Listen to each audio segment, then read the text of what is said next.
Hi and welcome to Glenn's Tech Corner. In this video I'll show you how to round corners in Figma.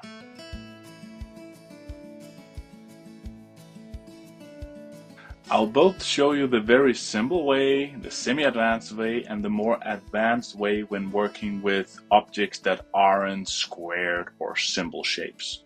So let's get started. The very simple way is whenever you make an object like a square, just give it a color that's easy to see, you have this panel out here. First of all, you can make the same rounding on all edges. You can also expand it and make different corners or remove the rounding on some of the corners. So that is the very easy way to work with it. You also have one other adjustment type where you can do this corner smoothing.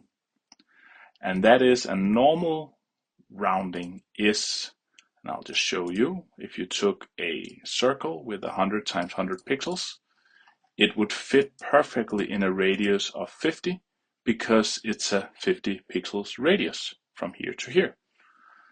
What smoothing does, and I'll just change this to a different color and tone it a little bit down in opacity. When you do corner smoothing, it kind of, as it says, smoothen out a little bit. It makes it a little bit less directly going into the rounding, but leaping a little bit more into it. So it gives a little bit softer look on boxes, which you can see where iOS does it. Their point of corner smoothing would be right there.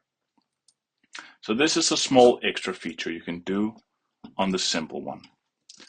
And also let us into the semi-advanced one. What I found to be an issue is when not working with squares, but wanting to do some sort of the same, to have different border radius on different parts of the element. Let's try to make a different object.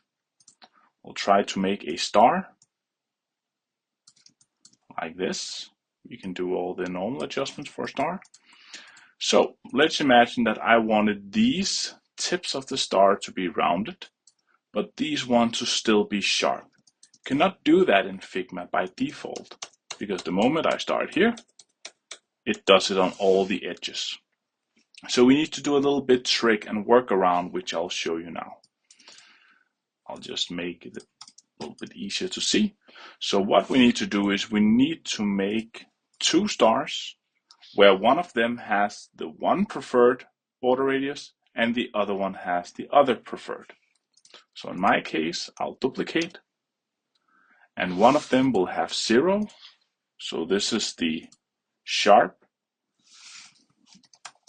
and one of them is rounded. What we need to do now is we need to make some kind of shape. Doesn't matter if it's round, if it's squared or however, but just one that can cover all the different joints that needs the different border radius. So in my case, I want this, this, this, this, and this.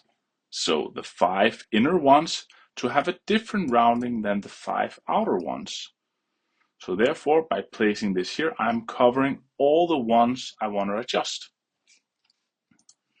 And then I make a duplicate of this. So I have 2 rectangles. What we want to do now is we want to take each of the stars and make sure that we only see the parts of the element that we want to use. So for this one, I only want to use the tips of the star. How I can do is select these two and then make a subtract. Now I got kind of the opposite of what I wanted. So what I'll just do is I'll rearrange these two. Now I got exactly what I wanted. I have the tip of the stars. Then I'll work with the other element. I'll hide this momentarily, take these two, select them, and here I'll do an intersect where they're overlapping these two elements wanted to be shown. So now I have the 2 parts of the star that I like, showing both of them, and of course giving them the same color. I achieved exactly what I wanted. So now I have the sharp, we can just also call the groups, and the rounded. And now I could still go into these and change the border radius. So if I wanted the rounded border radius to be even more rounded, I could do that. And even if I wanted this to be just a little bit rounded, but not as much, I could also do this.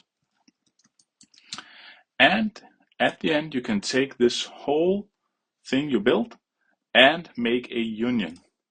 So it acts as if it were one element.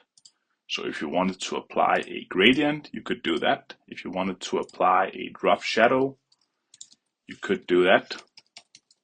And it would work as being one element, which is what we want to achieve in the very end.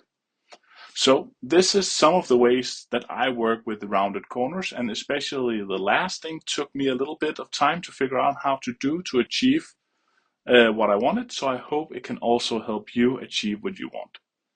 I hope you enjoyed the video. Thank you so much for watching.